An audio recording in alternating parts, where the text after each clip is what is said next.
तो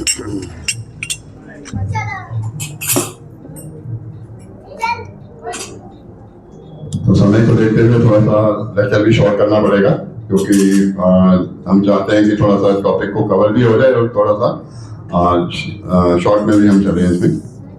तो आप सबका स्वागत है हमारे इस रविवार विशेष प्रोग्राम में।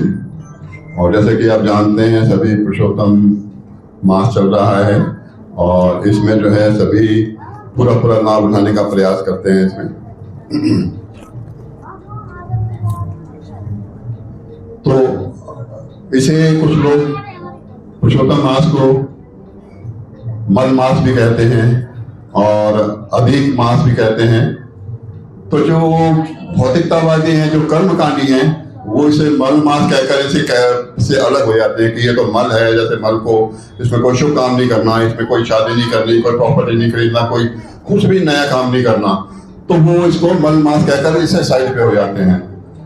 लेकिन जो भक्त होते हैं, जो डिवोटीज हैं, उनके लिए एक बहुत बड़ा अवसर मिलता है। वो कहते हैं कि इससे बड़ा अवसर हमें नहीं मिला है। ठीक है, ये मल मास है, तो जो भौतिकतावादी हैं उनके लिए ये साइड में कर देते हैं, लेकिन जो अध्यात्मवादी हैं, जो डिवोटी हैं, उनके लिए बहुत ही इंपॉर्टेंट है, क्योंकि ये हमारे हृदय के जो अंदर काम क्रोध जो मल है उसको साफ करता है। तो ये इतना इंपॉर्टेंट है, जितनी हम भक्ति करेंगे हमारे मन को ये साफ करेगा। तो ये डिफरेंस है भौतिकतावादी और अध्यात्मवादी जो डिवोटीज हैं उनके बीच में। इसी तरह जो कर्मकांडी हैं वो कहते अधिक मास कहकर इसको साइड पे हो जाते हैं कि ये तो अछूत है, ये तो स्पर्श है, इसमें कोई शुभ काम नहीं करना।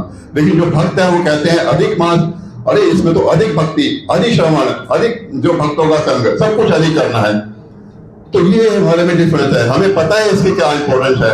जो कर्मकांडी है वो केवल अपने स्वार्थ को देख रहे हैं, वो अपने लाभ को देख रहे हैं, इसलिए उनको इसका लाभ नहीं मिलता। और जो भक्त है वो पूरा चाहते हैं, क्योंकि ये 3 वर्ष में एक बार ये आता है और ये कार्तिक महीने से भी कहीं ज्यादा इसकी इंपॉर्टेंस है इसमें। तो ये डिफरेंस है इसमें। अब आज का जो चैप्टर है पुरुषोत्तम योग, पहला जो अध्याय का जो पहला श्लोक था वो लास्ट टाइम में हाईग्रेव प्रभु ने इसको पूरा कवर किया था एक श्लोक को। तो दूसरे श्लोक से हम शुरू करेंगे। तो अब इस अध्याय का नाम है पुरुषोत्तम योग।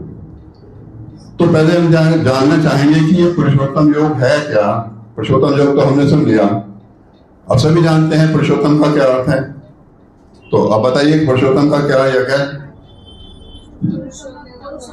हाँ, ये सभी मतलब ऑलमोस्ट सभी जानते होंगे जो पुरुषों में उत्तम वो पुरुषोत्तम है, क्योंकि भगवान जो है वो सभी जो पुरुषों में सर्वोत्तम है, उत्तम है और सर्वश्रेष्ठ है। और भगवान जो है वो 10वें अध्याय के जो 8वें श्लोक में जो चतुर्श्लोकी है उसका पहले श्लोक में स्वयं बोल रहे हैं, अहम सर्वस्य प्रभो मता सर्वम प्रवर्तते इति मता भजन्ते मां बुद्धा भाव समन्विता, कि मैं जो है भौतिक और आध्यात्मिक जगतों का कारण हूँ, प्रत्येक वस्तु मुझसे ही उदित है। जो बुद्धिमान ये भली भांति जानते हैं वो प्रेमा भक्ति में लगते हैं और पूरे हृदय से मेरी पूजा में रत रहते हैं। तो ये डिफरेंस है। भगवान स्वयं कह रहे हैं कि मैं पुरुषोत्तम हूँ, और इस अध्याय में 2 श्लोकों में और भगवान ने कहा है कि मैं पुरुषोत्तम हूँ। एक 15वें अध्याय के बिल्कुल लास्ट के 19वें श्लोक में कहा है कि यो मामेन सम्मूढ़ा जानती पुरुषोत्तम, कि जो मुझे पुरुषोत्तम भगवान के रूप में जानता है वो सब कुछ जानने वाला है, उसके बाद कोई उसको जानना जरूरी है नहीं रहता। तो ये जो है डिफरेंस इसमें हम ये जानते हैं इसमें। अब ये पुरुषोत्तम का अर्थ सबने समझ लिया कि जो पुरुषों में उत्तम है। तो एक अर्थ मैं और भी बता सकता हूँ कि जैसे पुरुषोत्तम, उत्तम जो है जैसे उत्तम, यानी कि हम लोग जो है उत्तम मतलब जो और तम मतलब जो तमोगुण, सतोगुण, रजोगुण में जो है हम लोग जो है वो इन्हीं तीनों गुणों के अंदर हैं। सतोगुण रजोगुण में इसमें लिप्त रहते हैं और इसी से जो है वो हम अपना जीवन बिता रहे हैं। लेकिन भगवान जो है वो उत्तम का मतलब वो इन तीनों गुणों से उत्तम मतलब इससे ऊपर है, इससे और ऊपर है। वो इन तीनों गुणों के अंतर्गत नहीं आते, वो उनको इनका 3 गुणों का कोई प्रभाव नहीं पड़ता, इसलिए उनको उत्तम कहा गया है कि जो इन तीनों गुणों से मतलब उत्तम है। इसलिए पुरुषोत्तम का योग हो गया कि जो भगवान जो सर्वश्रेष्ठ हैं और जो तीनों गुणों से ऊपर हैं वो पुरुषोत्तम है इसमें। और योग का मतलब है, सभी जानते हैं कि जुड़ना, तो हमें जो है वो भगवान के साथ जुड़ना है।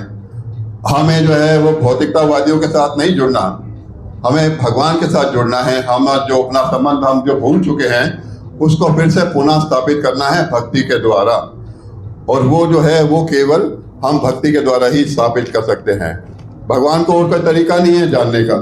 भगवान स्वयं कहते हैं कि भक्त्या माम अभिजानति, मुझे केवल भक्ति के द्वारा ही आप जान सकते हो, और कोई तरीका नहीं है। तो अब जो है वो आज का श्लोक, दूसरा श्लोक से हम शुरू करेंगे इसमें। तो पहले मैं जो 20 श्लोक में है उसकी जो किस श्लोक में क्या क्या आएगा उसको एक शॉर्ट में फॉर्म में बता देता हूँ, एक एक दो लाइनों में। तो पहले और दूसरे श्लोक में है, उसमें आप पढ़ेंगे कि भौतिक जगत जो है वो इसका आध्यात्मिक जगत का जो उल्टा है, और इसकी अनेक शाखाएं हैं, जैसे अश्वतत्व वृक्ष है जैसे बताया गया पहले श्लोक में, और इसकी अनेक शाखाएं हैं। ये तीनों गुणों के अंतर्गत है, और इसकी जो प्रक्रिया है वो तीनों गुणों के अंतर्गत होती है। टहनी है इसके इंद्रिय विषय हैं, और जड़े जो है इसकी सकाम कर्म है। और तीसरे से छठे श्लोक में आप पढ़ेंगे कि भौतिक जगत के इस वृक्ष को भगवान कह रहे हैं कि विरक्ति की कुल्हाड़ी से काट देना चाहिए, और परमेश्वर की शरण ग्रहण करके हमें आध्यात्मिक लोक की तरफ जाना चाहिए। 7वें से 9वें श्लोक में आप पढ़ेंगे कि जीव जो है भगवान श्री कृष्ण का अंश है, और मन और इंद्रियों के कारण वो कठिन संघर्ष कर रहा है। जैसे भगवान कह रहे हैं कि मम एवांश जीव लोके जीव भूत सनातना मनसुष्टानि इंद्रियानि प्रकृति स्थाने कृष्यति, यानी कि जो जीव है वो मेरा अंश होने के कारण वो इस भौतिक जगत में कठोर संघर्ष कर रहा है, जिसमें मन भी शामिल है, इसमें 6 इंद्रियों से। और इसके बाद जो है वो 10वें और 11वें श्लोक में आप पाएंगे कि आत्मा का देहांतरण किस तरह होता है, और इसमें भगवान कह रहे हैं कि कौन देख सकता है इसको और कौन नहीं देख सकता।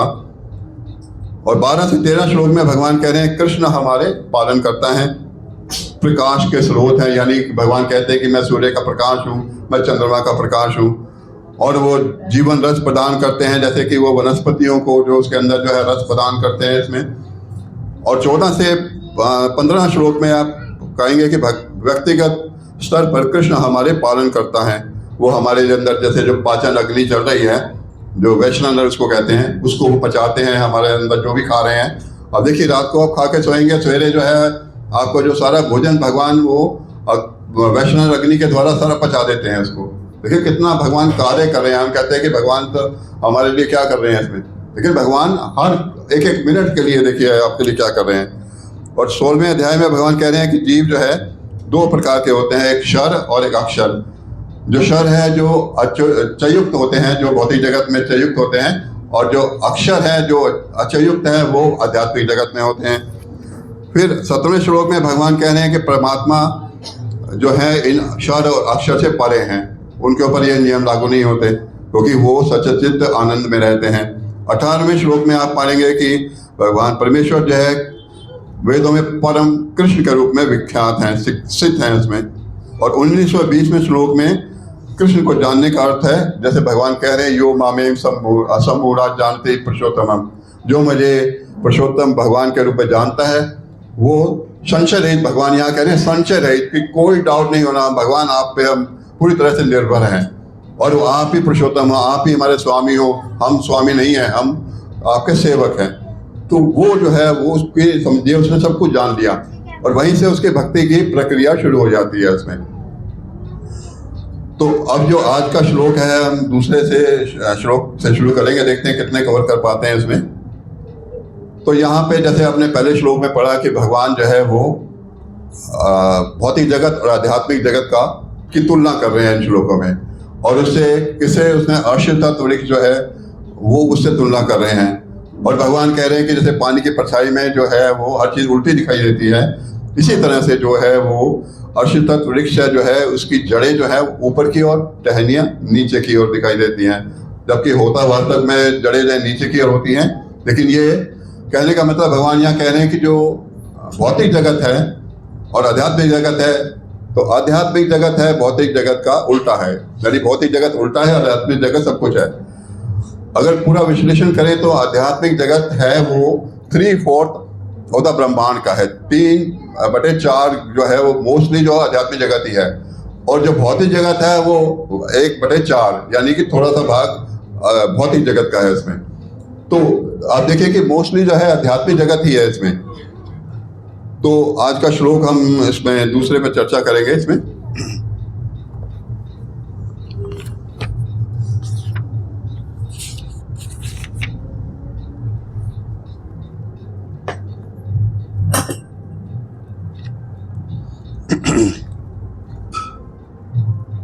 भगवान इस श्लोक को मैं पढ़ लेता हूं इसमें, आप केवल सुनिएगा इसमें।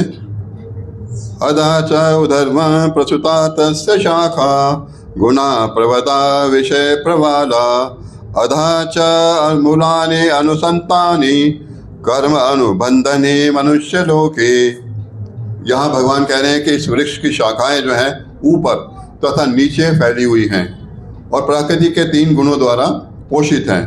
इनकी टहनियाँ इंद्रिय विषय हैं और इस वृक्ष की जड़ें नीचे की ओर भी जाती हैं जो मानव समाज के सकाम कर्मों से बंधी हुई हैं।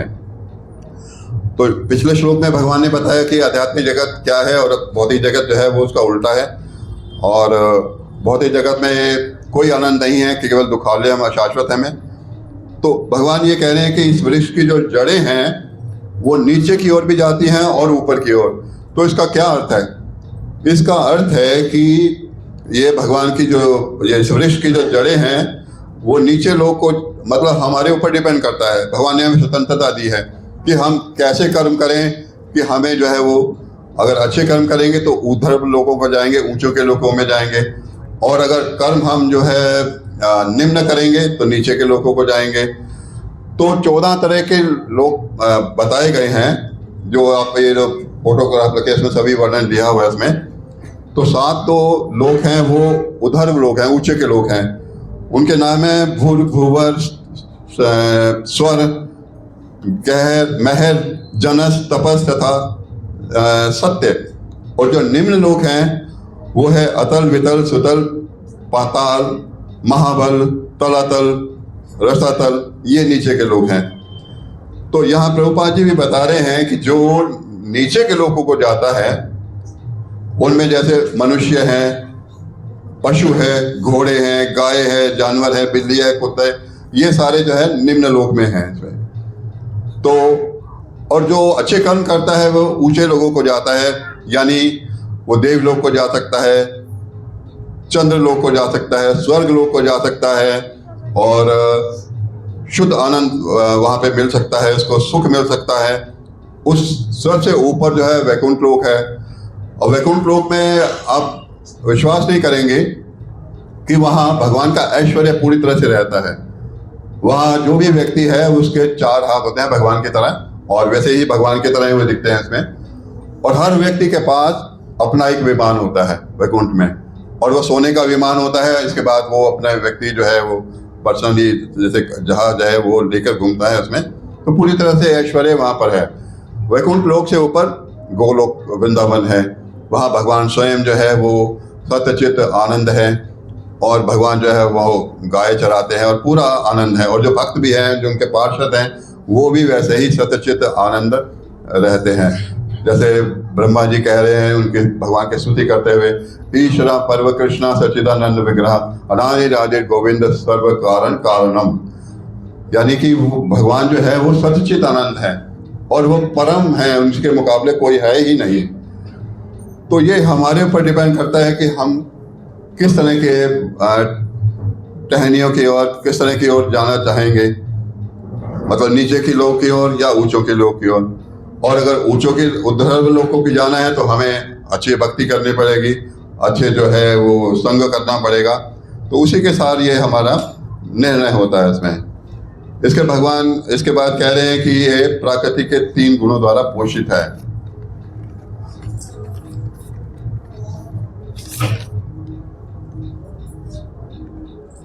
तो जो नीचे के लोग हैं वो पूरी तरह से आप देखिए कि प्रकृति के 3 गुणों के अंदर बंधे हुए हैं। इन 3 गुणों से ऊपर उठना बहुत ही मुश्किल काम है। व्यक्ति उठ सकता है। अब देखिए कि जो तमोगुण है, मान लीजिए उसको लोहे के जंजीर से बांधा हुआ है और जो रजोगुण है उसको सोने की जंजीर से या चांदी की जंजीर से मान लीजिए उसको बांधा हुआ है, और जो सतोगुण है उसको सोने की जंजीर से बांधा हुआ है। तो जंजीर ही है, आप तो बंधे ही हुए ना, चाहे आपको लोहे की जंजीर से बांधा हो, चांदी की जंजीर से बांधा हो या सोने की जंजीर से, तभी आप अपने आप स्वतंत्र नहीं हैं, आप जो है बंधे हुए हैं। इसी तरह जो सतोगुण रजोगुण है, तीनों गुण जो है वो हमें बांध लेते हैं, और इसके कारण क्या है कि हम जो है वो बहुत ही जगत में बच जाते हैं और इंद्रिय विषयों की तरफ, जो इंद्रिय भोग की तरफ प्रवृत्त होने लगते हैं, क्योंकि हमें ज्ञान ही नहीं है कि हमें क्या करना है इसमें। तो भगवान ये बता रहे हैं कि इस वृक्ष की जो टहनियाँ हैं वो इंद्रिय विषय हैं, जिनके द्वारा हम अपने जो, जैसे हमारे 5 तरह की इंद्रियां होती हैं, आंख, कान, नाक, कान, जीभ और त्वचा, और उनके जो विषय हैं रूप, रस, गंध और जो स्पर्श है। 5 काम इंद्रियां होती हैं, हाथ, पाँव, वस्य, मल, पर तथा उपस्थ यानी पेट। तो इसके द्वारा ही जो हम हैं वो अपने विषयों को ग्रहण करते हैं। हम देखते हैं कि भौतिक जगत में देखिए कि कितना आकर्षण है, वाह वाह वाह, वहाँ जा रहे हैं, देखिए वहाँ पोस्टर लगे हैं, मतलब ऐसे ऐसे अभद्र पोस्टर लगे हैं, लेकिन हमारे मन जो है वो भटकने की कोशिश करता है। वो अजामिल वाला हिसाब है, जैसे अजामिल ने थोड़ी भक्ति की थी, उसके बाद जो था उसने वो वैश्य को देख लिया, उसके बाद जो है वो इसी तरह से जो है वो भौतिक जगत में जो मन जो है भटकता है, जब तक कि हम भगवान की भक्ति नहीं करेंगे। और भौतिक आसक्ति इतनी तीव्र है कि यदि आपको इसकी आसक्ति लग जाए तो निकलना बहुत मुश्किल काम है। प्रभुपाद जी यही बता रहे हैं इसमें कि इन गिनों से बाहर निकलना बहुत मुश्किल है, और उसे निकलने के लिए हमें इसकी प्रक्रिया जाननी चाहिए इसमें। तो इसके बाद जो इस टहनियों के अतिरिक्त जो है ना, कुछ उसमें और भी टहनियाँ उग जाती हैं, जो छोटे छोटे पौधे, जैसे आप गमले में कोई पौधा उगाएंगे तो उसके साथ छोटे छोटे पौधे भी उगने लग जाते हैं, जिसे खरपतवार कहते हैं उसमें, कि वो अनवांटेड जो प्लांट्स होते हैं। तो वो हमारे एक तरह से भौतिक आसक्ति को बढ़ाते हैं, हमें जो राग और द्वेष में अंदर समेट लेते हैं। हम भौतिक आसक्ति से इतना आसक्त हो जाते हैं कि उससे बाहर निकलना ही चाहते। पिछली बार भी हिज ग्रेस हरिग्रेव रूपा प्रभु ने एक एग्जाम्पल दिया था, आपको शायद याद होगा, कि एक रानी का 9 लखा हार था। तो वो अचानक ही जैसे वो स्नान करने गई, उसने रख दिया 9 लखा हार। तो एक कौवा, वो नहाने के लिए गई थी, तो उसके बाद एक कौवा आया उस हार को उठा कर ले गया। अब जब वो रानी बाहर आई तो उसने देखकर कहा कि वो हार नहीं है, इतना महंगा हार था वो। तो वो परेशान हो गई। पहले उसने सभी को बुलाया, मंत्रियों को, कि इस हार को ढूंढा जाए, चाहे कितनी भी कीमत लग जाए, चाहे सैनिक कितने भी जो है, इस हार को ढूंढना है आपको। तो वो सबको लगा दिया उसमें, सब जो है वो। इसके बाद उसने कहा कि राज्य में घोषणा कर दो कि जो भी इस हार को ढूंढ के लाएगा उसे राज्य की तरफ से पुरस्कार दिया जाएगा, बहुत अच्छा पुरस्कार दिया जाएगा। तो एक व्यक्ति, जो बूढ़ा व्यक्ति था, उसने देखा कि मेरी पुत्री की शादी होने वाली है, मेरे पास धन की कमी है। तो उसने कहा कि क्यों ना मैं इस 9 लखा हार को ढूंढने के लिए निकल जाऊं, अगर ये मिल जाएगा तो मुझे धन की प्राप्ति भी हो जाएगी और मैं अपनी बेटी की शादी भी कर सकूंगा। यही सोचकर वो जगह जगह सड़कों पर मारा मेरा फिरता, कभी इधर, कभी पेड़ पर, कभी नीचे, कभी कहाँ, कभी कुएं में, कहीं जाकर देखता रहा। 2-3 दिन तक ऐसे ही ढूंढता रहा।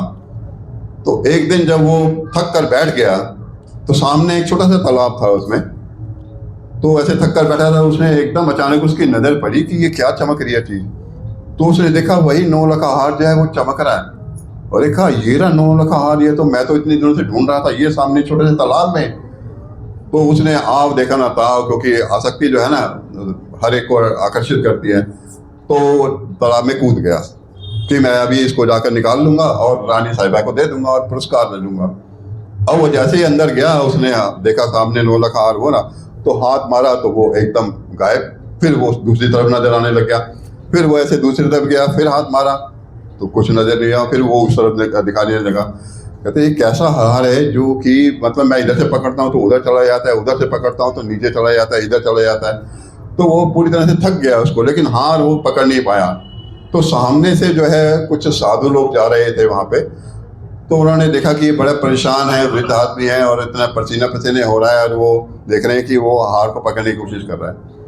तो उसने बोला कि अरे मूर्ख, जिस हार को तुम ढूंढ रहे हो वो तो ऊपर देखो कौवा लेके बैठा है, उसकी परछाई इसमें पड़ रही है, उसी को तुम पकड़ रहे हो उसमें। वो असली हार तो ऊपर है, जो कौवा लेके देखिए वो बैठा है, उसके रिफ्लेक्शन पड़ रहा है। तो वो देखा उसने उसने था कि अब मैं कैसे पकड़ूं। जब तक उसने उसको इशारा किया कौवा उड़ के लेके, मतलब उड़ गया, उसको कहीं और जाके लेके गया। तो यही हालत हमारी है, हम आसक्ति से इतना आसक्त हैं, हमें पता नहीं लगता कि हमारे आगे पीछे क्या है। हम सोचते हैं कि यही हमारा लक्ष्य है इसमें, और यही से जो है हम इसको ग्रहण करेंगे। और जो इसीलिए तो भगवान ने कहा कि ये भौतिक जगत है, दुखालय में, इसमें दुखों का घर है, तुम्हारे लिए इसमें आनंद नहीं है। तो तुम क्यों नहीं इस भौतिक जगत को छोड़ के तुम मेरे धाम में आ जाओ ना, वहाँ आनंद ही आनंद है इसमें। लेकिन लोग जो है वो आसक्ति इतनी है कि वो छोड़ना ही नहीं चाहते। वो कहते हैं अरे हमें इसी में आनंद आ रहा है, इसी में सब कुछ है। वो सोचते हैं संघर्ष कर रहे हैं, दुखी हो रहे हैं, लेकिन वो उसको छोड़ना नहीं चाहते। अब किसी को अगर अचानक मान लीजिए यमदूत आ जाते हैं, कहते हैं कि चलिए आपको पूछे कि आप भगवान के साथ धाम में आपको लेना चाहते हैं, आप चलोगे? तो डिवोटी तो कहते हैं कि हाँ। लेकिन जो नॉन डिवोटी हैं, जैसे मान लीजिए कोई मैं से पूछता हूँ कि चलो अभी आपको जो है ना भगवान सीधा धाम में ले जाते हैं, आप चलोगे?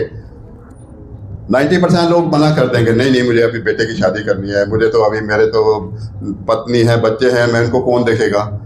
तो ये आसक्ति इतनी ज़्यादा होती है कि भगवान देखिए वो पूरा अपॉर्चुनिटी देते हैं कि मेरे धाम में आओ। देखिए लोग आना नहीं चाहते, वो कहते हैं कि बहुत ही जगह ही सब कुछ है, हम दुखी होंगे, आज वो करेंगे, लेकिन इससे निकल नहीं जाएंगे।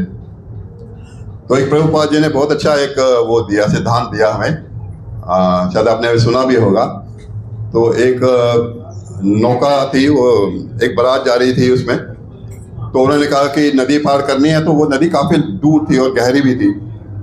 तो सुबह शादी थी उसमें, और उन्होंने कहा कि चलो रात को हम नाव में बैठेंगे और सुबह पहुंच जाएंगे और शादी अटेंड कर देंगे।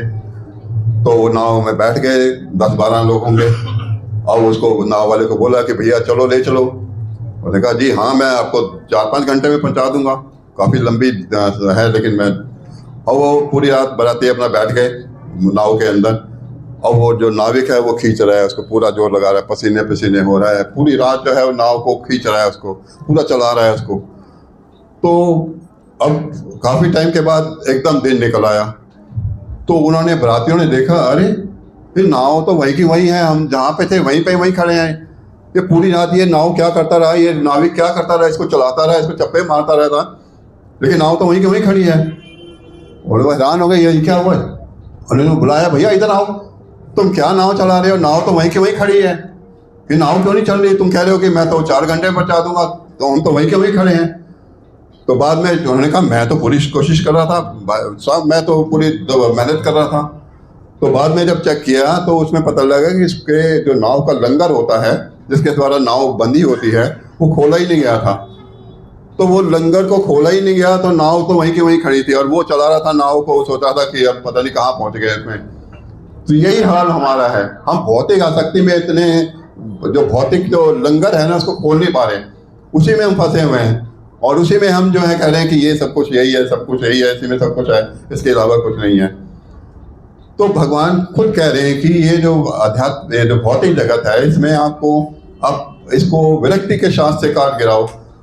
तो इसमें तुम्हें जब तक इससे बाहर नहीं निकलोगे तब तक तुम इसमें फंसे रहोगे, और फिर तुम कभी नीचे लोगों में जाओगे, कभी कुत्ता बन जाओगे अपने कर्मों के हिसाब से, कभी बिल्ली, कभी हो सकता है कि कभी मनुष्य बन जाए, कभी उससे और अच्छे कर्म तो देवता बन जाए, फिर दोबारा इसमें आए, फिर लोग वही जो मतलब जन्म मृत्यु का चक्र चलता रहेगा। तो तुम इस जन्म मृत्यु के चक्र से बाहर निकलो, लेकिन लोग जो है वो निकलना नहीं चाहते।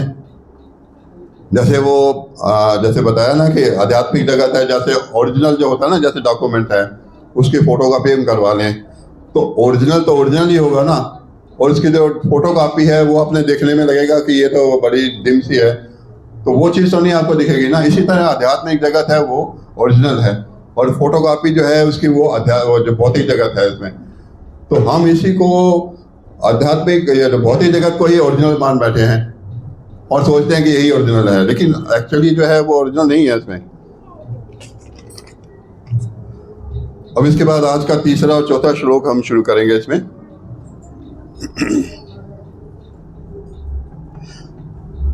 न रूपमस्य हि तथापलभ्यते, न अन्तो न चाति न च सम्प्रतिष्ठा, अश्वत्थेमेनं सवीरमूलं शास्त्रेन्द्रेण छित्त्वा ततः पदं ततः परिमार्गतयं यत् अस्मिन्ता निर्वन्ति भूये तमेव चाद्यं पुरुषः पुराणे यद्भवति प्रसुता पुराणी। इस वृक्ष के वास्तविक स्वरूप का अनुभव इस जगत में नहीं किया जा सकता। कोई भी नहीं समझ सकता कि इसका आदि कहाँ है, अंत कहाँ है और इसका आधार कहाँ है। क्योंकि मनुष्य को चाहिए कि दृढ़ मूल वाले वृक्ष को व्यक्ति के शास्त्र से काट गिराए। तत्पश्चात उसे ऐसे स्थान की खोज करनी चाहिए जहाँ जाकर लौटना न पड़े और जहाँ उस श्री भगवान की शरण ग्रहण कर ली जाए, जिसे अनादिकाल से प्रत्येक वस्तु का सूत्रपात तथा विस्तार होता आया है। अब यहाँ पर वही बात बताई गई है कि जो इस वृक्ष का जो आध्यात्मिक जो वृक्ष है उसका इस जगत में आप अनुभव नहीं कर सकते। बहुत ही जगत ही है, इसमें आपको कभी भी इसका जो है आपको कष्ट ही कष्ट है। लेकिन जो आध्यात्मिक जगत है इसका कोई अंत नहीं है। जैसे मैंने बताया कि आध्यात्मिक जगत जो है 3/4 ऑफ द पूरे ब्रह्मांड का है उसमें, और भौतिक जगत एक छोटा सा 1/4 है, तो इसका कोई अंत नहीं है। इसी तरह से जो भौतिक जगत का जो वृक्ष है उसका भी कोई अंत नहीं है। वो आपको पता नहीं लगेगा कि हम कहाँ पर इसका अंत है, कहाँ पे क्या, बीच में भटकते रहेंगे, लेकिन आपको पता नहीं लगेगा क्या करना है और क्या नहीं करना। तो यहाँ पर प्रभुपाद जी के इस तात्पर्य को हम पढ़ते हैं, जो प्रभुपाद जी बता रहे हैं तात्पर्य में। इस अश्वत्थ वृक्ष के वास्तविक स्वरूप को इस भौतिक जगत में नहीं समझा जा सकता, क्योंकि इसकी जड़ें ऊपर की ओर हैं, अतः वास्तविक वृक्ष का विस्तार विरुद्ध दिशा में होता है। जब वृक्ष के भौतिक विस्तार में कोई फंस जाता है तो उसे ना तो पता चलता है कि वह कितनी दूरी तक फैला है और ना वह इस वृक्ष के शुभारंभ को ही देख सकता है। फिर भी मनुष्य को कारण की खोज करनी होती है।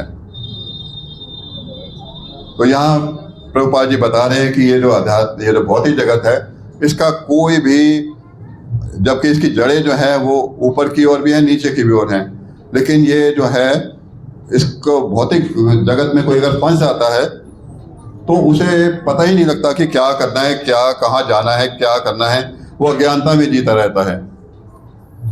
तो यहाँ प्रभुपाद जी बता रहे हैं कि इसको जब तक कि वो इस वृक्ष को पहले तो समझेगा कि भौतिक वृक्ष में वो फंसा क्यों हुआ है, उसे क्या करना है, तब तक जो है वो भौतिक जगत में फंसा रहेगा।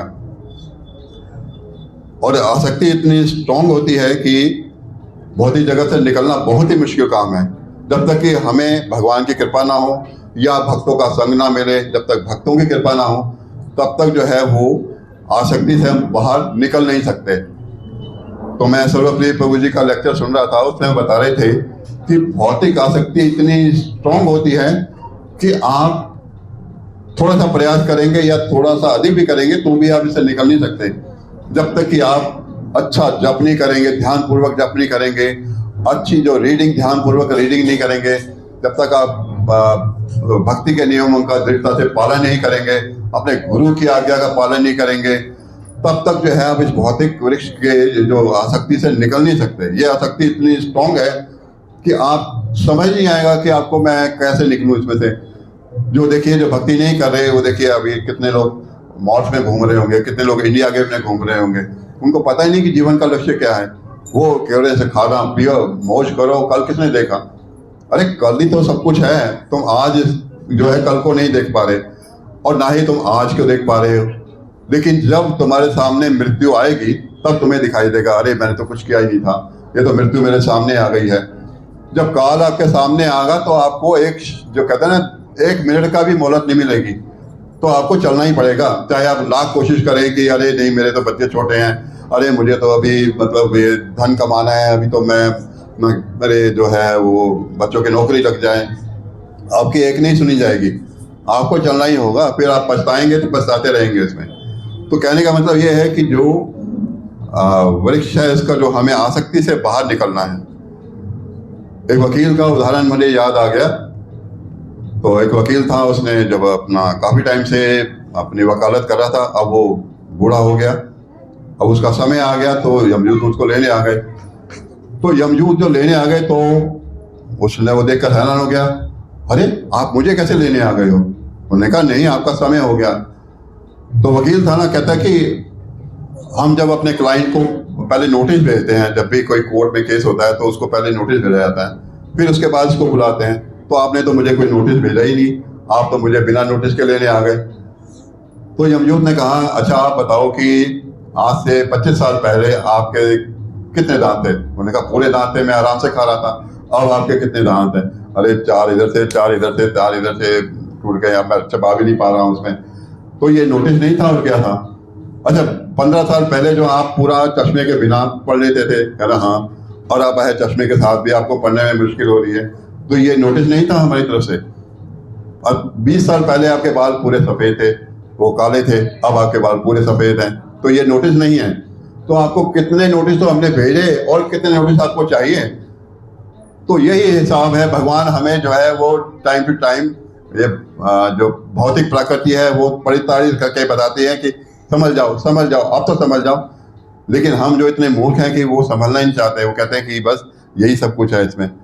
तो ये जो है वो एक तरह से हमारा जो है ना आसक्ति जो है वो जब तक भक्ति में नहीं आएंगे समाप्त नहीं होगी। अब प्रभुपाद जी एक बहुत सुंदर उदाहरण देते हैं बकरे का। अब एक बकरे को जो है वो कसाई के आगे जो दुकान है उसके आगे बांधा हुआ है और बकरे को हरी हरी घास दे दी है। अब बकरा मजे से खा रहा है, उसको खूब खुश होकर खा रहा है। उसको ये नहीं पता कि अगला नंबर उसी का आने वाला है, क्योंकि बकरा जो है उसको घास ही दिखाई दे रही है और उसको पता है कि अभी किसी समय भी अभी कसाई आएगा, उसको अंदर ले जाएगा और उसकी गर्दन काट के उसको समाप्त कर देगा। यही हाल हमारा है। हम भौतिक आसक्ति में इतने मस्त हैं कि हमें पता ही नहीं कि कब कॉल आएगा। हम सोचते हैं कि बस या इसमें आनंद ले लें और जब आएगा तब देखी जाएगी इसमें। तो यही इसीलिए भगवान कह रहे हैं कि इस जो भौतिक आसक्ति जो है इसको विरक्ति के शास्त्र से काट कराओ, तलवार से काट दो इसको। और विरक्ति जो है वो जब तक हम भक्ति के नियमों का पालन नहीं करेंगे विरक्ति आएगी नहीं। और विरक्ति देखें कि जो बंदर है जंगल में नंगा घूमता है और तो इसका मतलब हम मान लें कि वो मतलब विरक्ति है उसमें, वो सारा दिन देखिए कपड़े भी नहीं पहनता और देखिए लेकिन वो कितना उत्पात मचाता है और देखिए इधर से उधर पेड़ तोड़ता है, तोड़ फोड़ करता है। तो ये फल्गु वैराग्य किसको कहते हैं? फल्गु वैराग्य मतलब कि जो केवल नाम का वैराग्य है।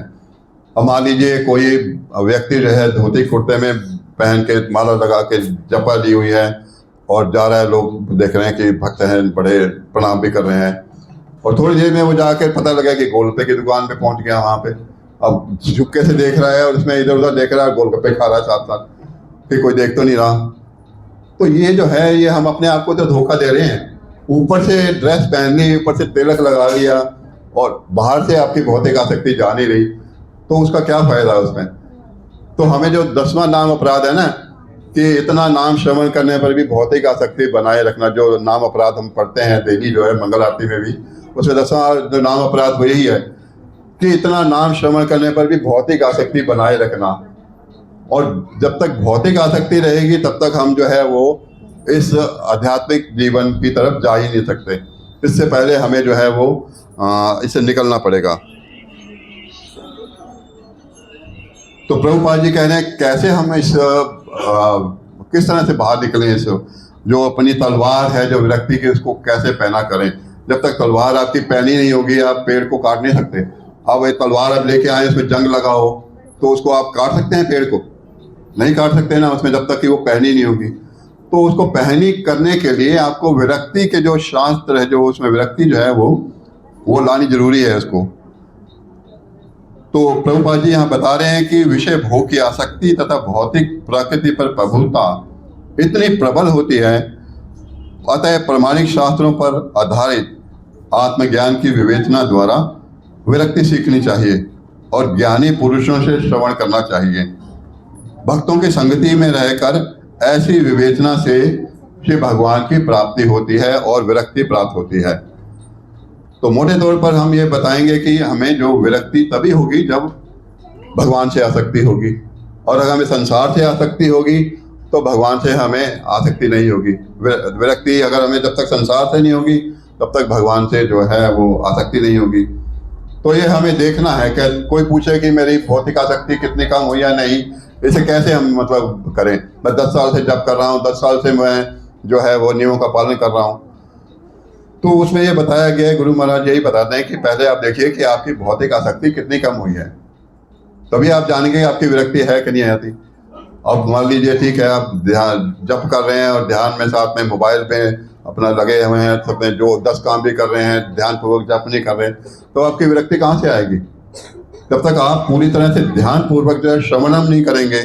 श्रवणम कर रहे हैं आपने, ठीक है, लेक्चर लगा दिया या आप सुन रहे हैं, उसके बाद आप पता लगे कि वहाँ जाके टीवी देख रहे हैं उस कमरे में और लेक्चर चल रहा है, कोई देख ही नहीं रहा, सुन नहीं रहा, तो ऐसे विरक्ति कैसे आएगी? इसी तरह जो शास्त्रों का ध्यान पूर्वक जो बताया गया, प्रभुपाद जी ने अपने शास्त्रों में सब कुछ दे दिया है। प्रभुपाद जी ने कह दिया कि मैंने जितना बताना था वो सारा अपने ग्रंथों में बता दिया है। अब ये आप पर निर्भर है कि आप उसका कैसे लाभ उठा सकते हो। प्रभुपाद जी के जो एक एक शब्द है ना, जैसे वो होता है ना कि जैसे जो सोने की अंगूठी में हीरा जड़ दिया जाता है, इस तरह उनके शब्द हैं इसमें। तो ऐसे जो है, जब तक हम ये भक्ति के नियमों का पालन नहीं करेंगे, तब तक हम इस आसक्ति, जो भौतिक आसक्ति के जो वृक्ष को काट नहीं पाएंगे इसमें। और इसके लिए मैंने बताया कि जो इसको ध्यान पूर्वक हमें जप करना है इसमें। फिर भगवान कह रहे हैं कि हमें एक ऐसे स्थान की खोज करनी है जहाँ पर जाकर लौटना ना पड़े। तो ऐसा स्थान कौन सा है कि जहाँ जाकर लौटना ना पड़े? क्या शिमला, मसूरी या नैनीताल? ऐसा कौन सा स्थान है जहाँ पर हो सकता है वहाँ तो लौटना पड़ता है, लेकिन लोग कहते हैं अरे प्रभु जी मैं मसूरी जाता हूँ तो मेरा मन जो है ना वो बहुत ही लगता है, आने का मन ही नहीं करता। तो वो जब तक ऐसे स्थानों में जाओगे तो आपको कहाँ से विरक्ति आएगी? जैसे कहते हैं ना, शास्त्रों में ही कहा गया है कि ऐसे स्थान जो है वो कौवों का स्थान है। कौवे जहाँ होते हैं ना, गंध खाते हैं, वो जो मर्जी मिल जाए उसको खाते हैं। लेकिन जो परमहंस है उनका जो स्थान है वो जैसे वृंदावन हो गया, मथुरा हो गया, जो भी मतलब हरिद्वार हो गया, तो ऐसे स्थानों में वो लोग भक्त लोग जाते हैं। बद्रीनाथ हो गया और भी जो धार्मिक स्थल हैं, तो वहाँ जाकर वो लाभ उठाते हैं। वो अगर ऐसे स्थानों में खोज करोगे, शिमला, मनाली, नैनीताल, तो आप फिर वहीं के बन के रहोगे। और दूसरी बड़ी बात, भौतिक आसक्ति इतनी ज़्यादा है, जैसे मैंने पहले भी कई बार बताया कि लोग क्रिकेट से बड़े शौकीन ही हैं। अजी भारत इंग्लैंड वो जो है पाकिस्तान का मैच है, आपको खैर कम ही होते हैं, तो मैं तो जी ऑफिस से छुट्टी ले लेता हूँ और बस ये मुझे मैच ही देखना है। पता लगे कि फ़ोन कर दिया, अजी सब मेरे को ना बीमार हो रहा है, एकदम बुखार हो गया इसमें, और वो पता लगे कि भौतिक आसक्ति वो क्रिकेट मैच की वजह से। अब मैच देख रहा है, ठीक है, तो अचानक कोई मतलब एजिट है और पता लगे कि 15 बॉल पे 6 रन, ऐसे करते करते सस्पेंस बन गया, और जब लास्ट में पता लगा तो उसका हार्ट अटैक ही हो गया क्रिकेट मैच देखते हुए। तो ऐसे लोग जो है वो क्रिकेट से जिसकी आसक्ति है, वो क्या होगा, क्रिकेट मैच जो मैदान है उसमें जाकर पेड़ बन जाएगा। भगवान कह देंगे लो तुम्हारी आसक्ति क्रिकेट से थी ना, तो लो जो तुम अब ये बॉम्बे के क्रिकेट स्टेडियम में जाकर पेड़ बन जाओ और खूब मैच देखो वहाँ पे जाके। तो ये हमारी आसक्ति जब तक कम नहीं होगी तो हमें उसी तरह से हमारा शरीर मिलेगा। जैसे हमारे कर्म होंगे ना, जैसे मन होगा, वैसे ही आसक्ति होगी इसमें। तो हमें जो है कि ये ध्यान रखना है कि हम आसक्ति को किस तरह से काम कर रहे हैं इसमें। तो अभी एक श्लोक और ले लेते हैं, मुझे लगता है एक ही श्लोक हो पाएगा इसमें। तो ये बहुत ही इम्पोर्टेंट श्लोक है, वो इसी से रिलेटेड है आगे। और जैसे जो इस श्लोकों में जिस तरह की सीरीज चल रही है उसी तरह का ये इसमें श्लोक है। तो भगवान कह रहे हैं इसमें, निर्माण मोहाजित संग दोषा अध्यात्म नित्या विनिवृत्त कामा द्वंद्वे विमुक्ता सुख दुख संगे गच्छन्ति अमूढ़ा पदम अवयम ततः। भगवान कह रहे हैं जो झूठी प्रतिष्ठा, मोह तथा कुसंगति से मुक्त है, जो शाश्वत तत्व को समझते हैं, जिन्होंने भौतिक काम को नष्ट कर दिया है, जो सुख तथा दुख के द्वंद्व से मुक्त हैं और जो मोह रहित होकर परम पुरुष के शरणागत होना जानते हैं, वो ये शाश्वत राज्य को प्राप्त होते हैं। तो ये कौन सा शाश्वत राज्य है जो भगवान यहाँ पर कह रहे हैं? ये भगवान का धाम है। तो भगवान को धाम में जाने के लिए योग्यता तो होनी चाहिए ना। अब मान लीजिए हमें मेरे 50% नंबर आए हैं और मैं उम्मीद करूं कि मुझे श्री राम कॉलेज में एडमिशन मिल जाए, तो क्या पॉसिबल है? या मैं सोचूं कि मेरे 60% हैं और मैं तो जी सेंट स्टीफन कॉलेज में मुझे एडमिशन मिल जाए, तो पॉसिबल हो सकता है? नहीं हो सकता। जब तक कि आप 94% या ना तो कर 98 तक भी चले जाता है, जब तक 98% नहीं लाएंगे तो आपका कोई फायदा नहीं है। इसीलिए भगवान कह रहे हैं कि अगर आप मेरे धाम में जाना चाहते हो तो उसकी कुछ योग्यताएं हैं, उसके लिए आपको कुछ नियमों का पालन करना पड़ेगा, तभी आप मेरे धाम में आ सकोगे। तो उसका जो पहला उन्होंने बताया, झूठी प्रतिष्ठा, जो मोह तथा कुसंगति से मुक्ति जो है, झूठी प्रतिष्ठा। तो झूठी प्रतिष्ठा, जैसे आप देखिए कि आजकल जो काफ़ी लोगों में ये झूठी प्रतिष्ठा ही चली आ रही है, इसमें वो अपने आप को मतलब ये शो करने के लिए कि जी हमारे जैसा धार्मिक कोई है ही नहीं, उनके अंदर अहंकार है। अब कितने अमीर हैं जो पता लगे कि मैंने जी चौकी करा दी और उस पर 20 लाख रुपया खर्च कर दिया, और उसमें क्या है कि लोग कहें वाह वाह सेठ जी आपका तो कमाल है, आप तो इतने श्रद्धालु हैं। अंदर उसके क्या चल रहा है कि मुझे कैसे पब्लिसिटी मिले, मुझे कैसे लोग तालियां मेरा स्वागत करें, जहाँ मैं जाऊं मुझे नमस्ते करके लोग झुकें। अंदर ये चल रहा है, ये रजोगुणी नहीं तो और क्या है उसमें। उसके अंदर जो असली जो आध्यात्मिक जीवन से छूटने के लिए कोई है ही नहीं। और अहंकार इतना कठोर होता है कि उसको पता नहीं लगता कि मैं, अब किसी ने अगर बोल दिया अरे सेठ जी आपने ठीक है ये भंडारा तो कर दिया, लेकिन ये सामने सड़क पे आपने जो सारा कूड़ा फेंक दिया इसको कौन उठाएगा? अब सेठ जी कह तू कौन होता है कहने वाला है, मैं अपने आप करूंगा, तुम्हें कैसे दिख रहा है मेरी कमियां? अब ये देखिए कि वो सेठ जी हैं, वो जो भंडारा कर रहे हैं, एक तरफ पूरा पैसा लगा रहे हैं, लेकिन दूसरी तरफ वो क्रोधित हो रहे हैं कि तुम कौन होते हो। ये अहंकार ही तो है। ये मिथ्या अहंकार जो है ना, वो हमें ले डूबता है उसमें। चाहे कितना भी कोई कहता है ना कि पेड़ के ऊपर चढ़ जाए तो कहीं ना कहीं से उसकी टहनी टूटेगी और नीचे गिरेगा आके। तो ये जो है झूठी प्रतिष्ठा से हमें बचना है। और वो कैसे होगा? हम जब तक कि भगवान का शरणागत नहीं होंगे और हम ये समझेंगे कि भगवान परम भोक्ता है, हम भोक्ता नहीं हैं, हम तो केवल भगवान के सेवक हैं।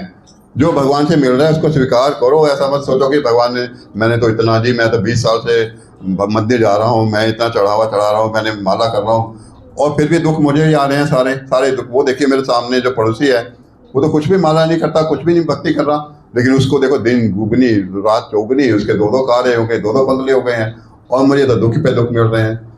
अरे भाई ये नहीं पता कि ये उसके पिछले जन्मों के अच्छे कर्मों का फल है जो उसको भुगत रहा है। जहाँ उसके कर्मों का फल समाप्त हुआ वहीं उसको नीचे फेंक दिया जाएगा, उसको वो उसका सारा छीन लिया जाएगा उसमें। अब जैसे स्वर्ग में लोग जाते हैं तो अब ये स्वर्गवासी हर बंदा देखिए 90% मैंने देखा है, उससे लोगों में अकल भी नहीं है कि कोई मर गया स्वर्गीय है, कोई मतलब चित्र देखेगा तो स्वर्गीय, कोई भी 90% लोग स्वर्गीय मतलब स्वर्गीय जाना चाहते हैं, उससे आगे बढ़ना नहीं चाहते। उससे ऊपर उनको पता ही नहीं है आगे कि क्या है उसमें। ये मतलब वैकुंठ लोक है, गोलोक वृंदावन है। कोई ये देखा आपने कोई कहता हो कि स्वर्गीय की जगह लिखा हो वैकुंठ वासी है, गोलोक वृंदावासी है, तो वो को लिखता स्वर्गीय। उनको पता है कि भैया वहाँ जाके तो बड़े ऐश करेंगे और वहाँ पे तो सब कुछ मिल जाएगा, यहाँ पे तो दुखी दुख है। तो स्वर्गीय कहने से उनको सेटिस्फैक्शन मिल जाता है, लेकिन उन्हें ये नहीं पता कि जितने पुण्य आपके हैं, उस जैसे ही पुण्यों का जो फल है आपने भुगत लिया, तुरंत आपको वहाँ से स्वर्ग से नीचे, चलो भाई तुम्हारी टिकट खत्म, अब वापस जाओ। जैसे आप किसी होटल में जाते हो, वहाँ पे आपने 3 दिन का कमरा बुक कराया, तो आप 3 दिन पूरे होंगे तो होटल वाले कहेंगे अब जाओ जी सामान उठाओ और चलो, आपको और नहीं मिलेगा यहाँ पे रिजर्वेशन। आप चाहे कोशिश करो कि नहीं नहीं नहीं मैं तो कुछ और दिन रहना चाहता था, चलो यहाँ से चलो। इसी तरह जो है वो लोग ये सोचते हैं कि जो मतलब हमें मिल जाएगा वही सबसे बड़ा वो उपलब्धि है, लेकिन भगवान की तरफ जो है वो ध्यान ही नहीं देना चाहते। अब मैंने देखा कई बार बुक डिस्ट्रीब्यूशन करने जाते हैं तो उसमें कनॉट प्लेस में देखा मैंने, या और भी जगह हम गए, वहाँ मैकडोनल्ड से खा के वो 1500 रुपये का बिल पे कर बाहर निकल रहे हैं। भगवद गीता ले लीजिए प्रभु, 200 रुपये की है, इसमें आपका जो है पूरा परिवार का उद्धार हो जाएगा। अरे क्या ये क्या कोई काम की चीज़ है? ये बुढ़ापे में पढ़ेंगे जाके, अभी कोई ये क्या, अभी तो भैया बच्चे मेरे खेलने के लिए हैं, वो कहाँ पढ़ेंगे इसमें। अब इतने मूर्ख हैं कि उनको ये नहीं पता कि मतलब क्या डिफरेंस है। वो सोचते हैं जो मैकडोनल्ड में बच्चों ने खा लिया, बच्चे खुश हैं, वही सब कुछ है। और जहाँ भगवत गीता हो उनके पसीने छूट जाते हैं कि ये 150-200 रुपये की भगवत गीता नहीं लेते उसमें। अब कई बार होता है कि ये कोई तैयार भी हो जाता ले जाने के लिए, तो उसकी पत्नी आएगी, अरे चलो नहीं चलो, क्या आगे चलो ना, आगे चलो, बाद में लेकेंगे, तो चलो चलो चलो, वो उसको लेने नहीं देगी। तो ये मूर्खता ही तो है, और क्या है इसमें कि वो सोचते हैं कि ये मैकडोनल्ड ज़्यादा अच्छा है, यहाँ पे 1500 रुपये खर्च कर लिए, लेकिन यहाँ 200 रुपये खर्च करेंगे तो उनको ही चुभता है, क्योंकि वो उनके अंदर अज्ञानता है ना, वो जान ही रहे हैं कि जीवन का लक्ष्य क्या है।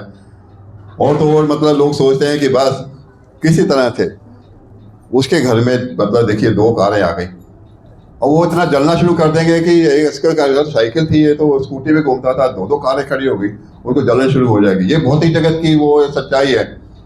तो वो किसी तरह देखेंगे कि किसी तरह से मैं इसको नुकसान पहुंचाऊं। वो ये नहीं देखेंगे कि मैं मेरे अंदर क्या कमी है, वो कितनी मेहनत कर रहा है, उसके पिछले कर्मों का फल है। वो उसे ईर्ष्या करनी शुरू कर देंगे, उन्हें अहंकार आ जाएगा कि मैं क्यों नहीं कमा सकता उसमें। तो आगे बताया गया है कि शाश्वत तत्व को जो समझते हैं वो, इसमें हमें समझना है कि शाश्वत तत्व है क्या। शाश्वत तत्व भगवान को हमें समझना है, भगवान ही सब कुछ है, भगवान ही हमारे स्वामी हैं, भगवान ही हमारे कर्ता हैं, भगवान ही हमारे सब कुछ हैं।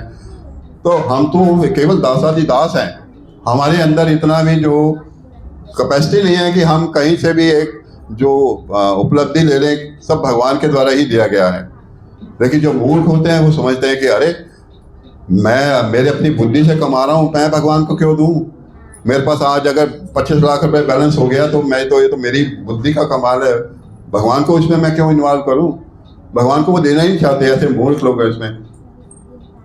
और फिर जो है वो आगे बताया कि इस तो ऐसे लोग जो है वो आपको पहले समझना होगा कि शाश्वत तत्व क्या है, भगवान को कैसे हमें पाना है, कैसे प्रसन्न करना है, तभी आप इसमें जो भगवान के धाम है उसको जाने के लिए योग्य होंगे। फिर बताया कि सुख और दुख से, द्वंद्व से मुक्ति। अब देखिए कि जो मैंने जैसे भी एग्जांपल दिया था कि जो आम आदमी है, थोड़ा सा भी दुख पहुंचेगा तो वो भगवान को दोष देना शुरू कर देगा। अरे मैं तो देखो हर मंगलवार जाके देखिए कि वो कितना 250 रुपये का प्रसाद चढ़ाता हूँ, और फिर भी देखिए मेरा पूरा परिवार बीमार हो रहा है, वो उसका कोई ठीक ही नहीं हो रहा। तो थोड़ा सा भी दुख आएगा ना तो वो अपने आप को ये सहन करेगा कि जैसे मतलब मैं ही करता हूँ उसमें, भगवान को वो गिनेगा ही नहीं उसमें। तो दुख जो है वो, अब जो भक्त हैं वो देखिए इससे उल्टे होते हैं। अब किसी भक्त के ऊपर कोई दुख आता है तो वो भगवान की कृपा पर निर्भर करता है। वो कहता है कि भगवान हो सकता है कि मेरे ऊपर इससे और भी अधिक कई दुख आना हो सकता है, तो आपने मुझ पर कृपा कर दी, इसलिए मेरे पर इतना ही दुख आया कि चलो आपने मुझे बचा दिया। और अगर मतलब आपकी कृपा ना होती तो हो सकता है कि मुझे जो और अधिक कष्ट सहने पड़ते। तो ये एटीट्यूड होता है। एक जो भौतिकतावादी है वो दुखी होने लग जाता है, वो सोचता है कि कैसे मैं निकलूं, मुझे कैसे वो दुख से मतलब मुक्ति मिले। लेकिन जो भक्त है वो कहता है कि जैसे वो कुंती महारानी कहती है ना कि मुझे और अधिक दुख आए, और अधिक दुख आए। अब कोई ऐसा है कि आप में से जो ऐसा मांगेगा कि मुझे और अधिक दुख आए? कोई ऐसा जो बोले कि मुझे और अधिक दुख आए? हर बंदी चाहेगा कि मुझे सुख आए, सुख आए। लेकिन कुंती महारानी देखे कितनी बड़ी भक्त है, यही शुद्ध भक्ति की पहचान है। वो कह रही है कि मुझे और दुख आए, और दुख आए, जिससे कि मैं भगवान आपका और अधिक स्मरण कर सकूं, आपको और अधिक याद कर सकूं। तो यही जो है हम मतलब अपने जो हमें बताना है इसी चीज़ से। और मोह रहित होकर आगे भगवान कह रहे हैं कि जो मोह रहित होकर, मोह रहित है कि हमें ऐसा नहीं है कि अपना परिवार छोड़कर हम जंगल में चले जाएं उसमें और कहें कि हम तो विरक्ति में आ गए। अब भगवान कभी भी ऐसे जो है अनुचित परामर्श कभी नहीं देंगे। कभी उन्होंने किसी जगह नहीं कहा कि तुम अपने कर्म को छोड़ दो। उन्होंने कहा कि कर्म करना तुम्हारा अधिकार है, लेकिन कर्म के फलों के अधिकारी तुम नहीं हो। वो मैं डिसाइड करूंगा तुम्हें क्या मिलना है क्या नहीं मिलना, लेकिन तुम अपना कर्म करते रहो। तो अगर हम मोह में जकड़े रहे अपने परिवार में, अपने पत्नी के कहने से, और जैसे देखिए कि जो आम आदमी है वो देख रहा है कि पत्नी कह रही है कि देखिए हम तो बहुत गरीबी में हैं, कैसे हम, तो वो क्या करेगा कि अच्छा मैं एक जॉब कर रहा हूँ तो एक पार्ट टाइम जॉब पकड़ लेता हूँ। और कई ऐसे लोग हैं सवेरे 5 बजे घर से निकल जाते हैं, उनको मेरठ से आते हैं, दिल्ली आना होता है, और उसके बाद शाम को फिर वो अपना 5 बजे या 6 बजे ऑफिस से निकलेंगे, और रात को 9 बजे 10 बजे पहुंचते हैं इसमें, और खाना खाए और सो गए। उनको पता ही नहीं कि जीवन का लक्ष्य क्या है। वो इतना जाके मतलब इन्वॉल्व हैं कि सवेरे से शाम तक। प्रभुपाद जी कहते हैं कि जैसे कई लोग ऐसे भी हैं 100 किलोमीटर उनको अपनी जॉब के लिए जाना पड़ता है, उसके बाद जब आते हैं तो इतना थक जाते हैं कि वो, तो इस तरह से अगर हम परिवार से आसक्ति से हम अगर अटैच रहेंगे, भगवान के लिए समय नहीं होगा। तो आज मान लीजिए काल आपके सामने आ जाए कि आपको चलना है, तो परिवार वाले आपकी रक्षा कर पाएंगे?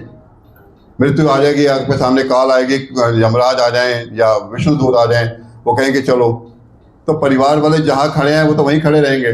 आप जिन परिवार के लिए इतना कर रहे हो कि सवेरे से शाम तक, और जो प्रॉपर्टी है वो मतलब जी मैं मेरे बच्चे खुश होंगे, लेकिन आप जो है जब चले जाओगे तो आपके बाद जो है बच्चे लूट खाएंगे इसको, ये सारे प्रॉपर्टी को। आपका जो मतलब यहाँ पर क्या बच रहा उसमें।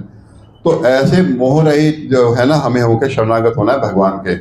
हमें भगवान के ये प्रार्थना करनी है कि मैं अपना कर्तव्यों का पालन भी ठीक से करूं और आपकी जो सेवा भी कर सकूं। तो जो भी आपको प्राप्त होता है उसमें से कुछ जो है वो, जैसे पुरुषोत्तम मास चल रहा है, उसमें आप दान भी कीजिए। और भगवान कहते हैं ना कि यज्ञ तप और दान का कभी भी परित्याग नहीं करना चाहिए, ये महात्मा को भी शुद्ध करते हैं। तो आप जो है यज्ञ तप और ये जरूर करते रहिए, ताकि जो है वो, और दान जो विशेषकर उसमें जो आजकल कार्तिक महीने में ये जो पुरुषोत्तम मास चल रहा है, इसमें ये कार्तिक महीने से भी कई गुना 10,000 गुना आपको अधिक फल देता है। आपने अगर 100 रुपये अभी दान में दे दिया तो आपका इसका 100 गुना गिना जाएगा उसमें, भगवान के उसमें। तो इतना इम्पोर्टेंट है, जितना आप भगवान के लिए अपने एफर्ट करेंगे उतना ही आपको ये आपको इसका लाभ मिलने वाला है। तो फिर जो है भगवान यही कह रहे हैं कि अब जो कुसंगति से मुक्त है, यहाँ पे भी उन्होंने कहा कुसंगति से अर्थ है कि ऐसे लोगों की संगति नहीं करना कि जो भौतिकतावादी हैं, बहुत ज़्यादा भौतिकता में लिप्त हैं। ठीक है कि हमें जितना आवश्यक हो, जैसे ऑफिस में है कई लोगों को हर तरह के लोगों की संगति करनी पड़ती है, लेकिन जितना आवश्यक हो उतनी संगति करें।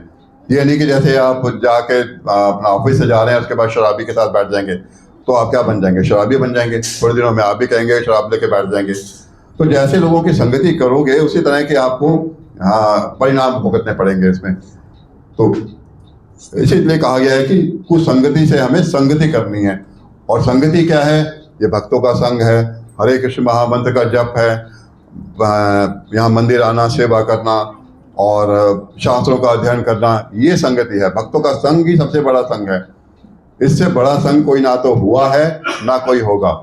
भगवान कहते हैं कि साधु संग सर्वशास्त्र कहे, लव मात्र साधु संग सर्व सिद्धि होए।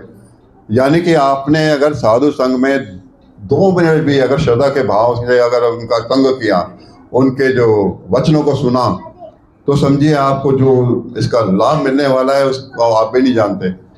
ये अज्ञात सुकृति भी होती है इसमें। अज्ञात सुकृति का अर्थ है कि कोई अनजाने में भी बोल देता है, उसको पता नहीं लगता मैं क्या बोलता हूँ। जैसे अब वो अजामिल का एग्जाम्पल है, शुरू में उसने जो नारायण नारायण बोल रहा था तो उसको उसका लाभ भी मिल रहा था, और वो पूरे जीवन में नारायण नारायण बोलता रहा, उसका लाभ मिला।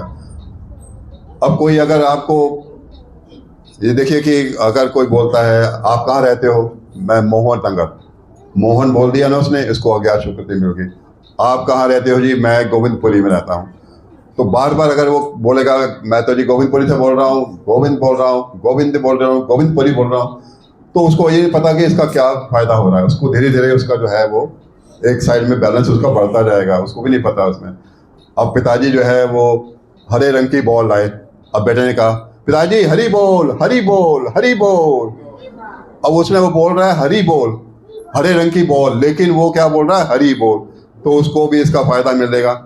जबकि उसको बच्चे को भी नहीं पता, पिताजी को भी नहीं पता कि हरी बोल का क्या मीनिंग है, लेकिन उसको इसका लाभ मिल रहा है।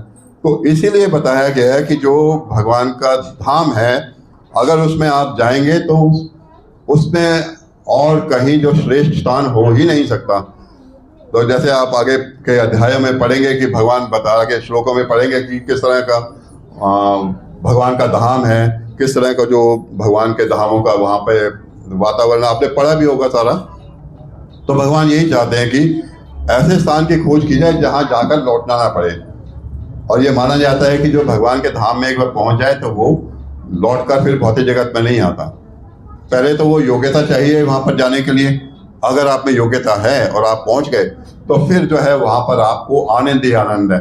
फिर वहाँ ना तो आपको ये रोग है, ना ये जो बीमारियाँ हैं, ना वृद्धावस्था है, ना और प्रॉब्लम है, कोई प्रॉब्लम नहीं है वहाँ पे। आप आराम से घूमें और भगवान के साथ संग कीजिए, पार्षदों के साथ घूमिए और गाय भी चरा सकते हैं अगर वहाँ पे गोलोक वृंदावन में गए तो। और भी वहाँ पे मतलब ये वहाँ पे बहुत लाभ है इसका। आगे मैं डिटेल में अभी चर्चा नहीं कराऊंगा क्योंकि आगे सच में ऐसे अगले श्लोक में यही है टॉपिक। तो कहने का मतलब ये है कि हमें भक्ति के नियमों का पालन करना है, तभी हम जो है भगवान के धाम में जाने के योग्य होंगे। और हम सोचेंगे कि नहीं कोई चमत्कार हो जाएगा, तो वो हो नहीं सकता। जैसे रावण था, रावण ने बड़ी कोशिश की कि मैं किसी सीढ़ी बनाऊंगा कि जो स्वर्ग तो लोक तक सीधी चली जाए, और ना आपको कोई कर्म करना पड़ेगा, ना पुण्य कर्म करना पड़ेगा, सीधी सीढ़ी से आए। क्योंकि वो असुर का माइंड था ना, विद्वान था लेकिन माइंड कहाँ था, डिस्ट्रक्शन की तरफ जा रहा था कि मैं अपने असुरों को एक सीढ़ी के द्वारा सीधा स्वर्ग लोक में पहुंचा दूंगा। तो ऐसा कभी होता है? ऐसे मूर्खता है इसमें। प्रभुपाद जी बताते हैं कि जो हमारे जो उच्च लोग हैं वहाँ तक पहुँचने के लिए अगर हम एक जैसे वैज्ञानिक ढंग से जाएं तो 40,000 वर्षों तक आप वहाँ पहुँच सकते हैं। इतना समय लग सकता है। अब 40,000 वर्षों तक कौन जीत भी रहेगा? तो पता नहीं है, किसी की आयु 100 है, किसी की 50 है, किसी की 70 है। तो वहाँ तक जो हम आर्टिफिशियल वे से नहीं पहुँच सकते। हमें वहाँ पर भगवान की योग्यता के लिए भगवान की शरणागत लेनी है। और यही इस अध्याय में जो श्लोक का बताया गया है कि भगवान के शरणागति के द्वारा ही हम उनके जो धाम को प्राप्त कर सकते हैं इसमें। अब जो सबसे इम्पोर्टेंट जो है हमें क्या फॉलो करना है, क्या फॉलो नहीं करना, उसमें सबसे अधिक जो इम्पोर्टेंट है ना, वो फिर शिक्षा अष्टकम का 3रा श्लोक है, जो हम जो है वो नित्य मंगल आरती में पढ़ते हैं। और जब भी हम उसको ध्यान में रखते हैं भक्तों के लिए, उसमें भगवान ये कहते हैं कि तृणालपि सुनिचेन तरोरपि सहिष्णुना अमानी ना मान दें कीर्तनिया सदा हरि। यानी मनुष्य को चाहिए कि विनीत भाव से अपने को रास्ते पर पड़े हुए कृष्ण यानी तिनके से भी नीचा मानते हुए भगवान के पवित्र नाम का जप करे। वृक्ष भी यदि सहिष्णु बने, झूठा सम्मान पाने की भावना से रहित हो और अन्य को सम्मान देने के लिए सदा तैयार रहे। यदि ऐसी मनोदशा आपकी होती है, इसी अगर आप नियमों के पालन कर रहे हो, तब आप भगवान के जो नाम है उसका निरंतर जप कर पाएंगे। नहीं तो आपको जो अहंकार है, झूठी जो मिथ्या अहंकार है, आपको भक्ति से अलग करने की कोशिश करेगा। तो ये बहुत ही इम्पोर्टेंट श्लोक है, इसको अपने जीवन में अडॉप्ट कीजिए। और हमें ये है, जब तक हम विनीत नहीं होंगे ना, भगवान तो किसी से देखिए ईर्ष्या नहीं करते। अगर वो असुरों का वध भी करते हैं तो भी उनको देखिए कि ब्रह्म ज्योति तक वहाँ पर जो जाते हैं, ब्रह्म लोक तक चले जाते हैं। इसमें भगवान सबका उद्धार करते हैं, तो भगवान किसी से कोई ईर्ष्या नहीं करते। इसी तरह हमें भगवान की सेवा करनी है तो हमें भी ईर्ष्या और झूठे सम्मान से जो है दूर रहना है, और अपने आप को ये मानकर चलें कि प्रभु जी हम तो सबसे पतित हम ही हैं, हमारे से पतित कोई और नहीं है। आप देखिए कि कई बार हम वैष्णव जो गीत गाते हैं, उसमें देखिए हमारे जो शुद्ध वैष्णव हैं वो भगवान के शुद्ध भक्त हैं, उनसे मतलब मुकाबले में कोई भक्ति हो नहीं कर सकता। लेकिन वो कह रहे हैं कि मैं तो आपका मतलब दास हूँ, कुत्ता हूँ, मैं तो मतलब एक दासादिदास, तो बहुत पतित हूँ।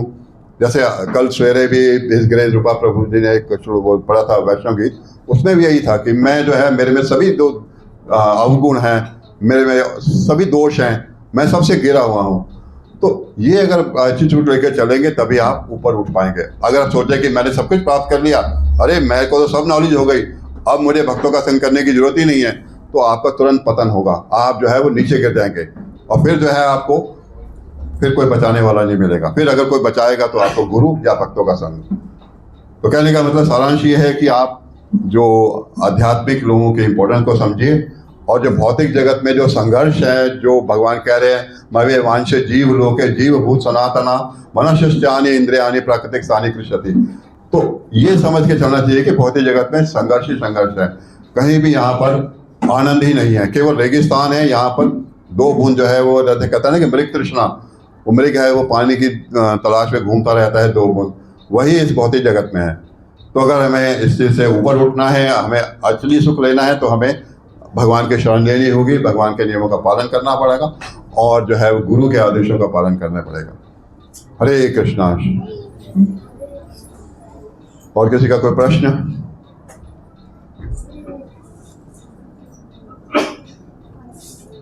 कोई प्रश्न नहीं? सबको समझ आ गया? ठीक है। श्री प्रभुपाद की जय। अब एक माला राउंड करेंगे क्योंकि ये पुरुषोत्तम मास चल रहा है, उसमें एक माला अगर आपने आज की है, अगर मान लो तो सबने अच्छी की होगी, लेकिन